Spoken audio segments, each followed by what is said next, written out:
Bloomberg Audio Studios. Podcasts, radio, news. This is the closing bell on the Stock Movers Report. The companies making moves at the close of U.S. trading with Carol Massar, Tim Stenovec, Romaine Bostick, and Scarlett Fu. Folks, this rally today, pretty broad-based. Katie, we got 414 names in the S&P 500 higher in today's session, 85 to the downside, 4 unchanged. Well, the Circle broadly says the same thing when you take a look at the sectors. 9 finishing in the green, just 2 in the red. Communication services, materials, industrials, those are some of your biggest winners today. Then you take a look at what didn't do too hot, consumer staples, utilities. Those are typically defensive sectors. So to see them down just a little bit here really speaks to just how risk on this Monday was. All right, guys, with all that green, lots to choose from. And I just want to point out, Sure, too, just to please. be clear here, the NASDAQ 100 did close at a record high, but not the composite.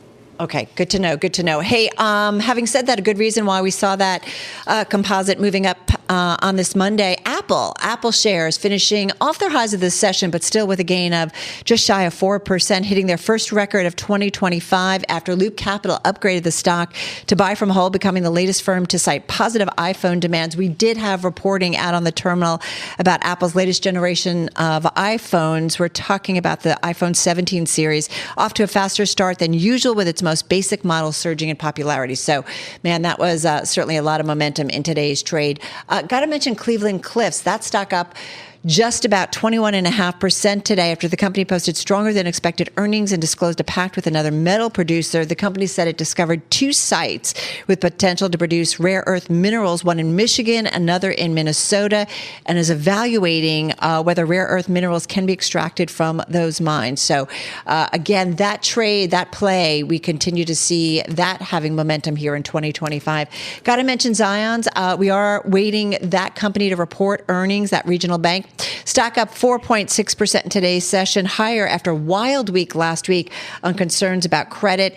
The stock, as we mentioned, higher today, 2-day gain of about 9% in today's session after dropping 5% last week, but we'll wait for an update on its business as it gets ready to report in any moment. And just honorable mention, those rare earth and critical mineral stocks on the move, U.S. Antimony among them. This after William Blair came out and talked about these companies initiating the companies at an outperform. I just had to mention because we talked to U.S. Antimony today, the CEO. That stock was up 19% in today's session. That is a big move higher, especially for that company that's, what, is it more than doubled so far this year? Yeah, like 400%. Isn't it like 500%? It's pretty incredible. Hey, some of the stocks in the red, not too many, but a couple prominent ones. I want to start with Oracle, down 4.9%. Shares fell for a second day in a row. They fell close to 7% on Friday, down another close to 5% today. Still up, though, more than 66% so far this year.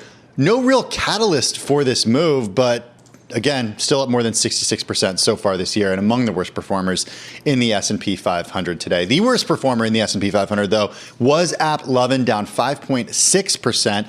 Shares fell after the New York Post reported that state regulators have reached out to multiple short sellers in a possible preliminary probe for the mobile advertising company. The states include Delaware, Oregon, and Connecticut. The report comes after news earlier this month that the SEC has been probing AppLovin's data collection practices.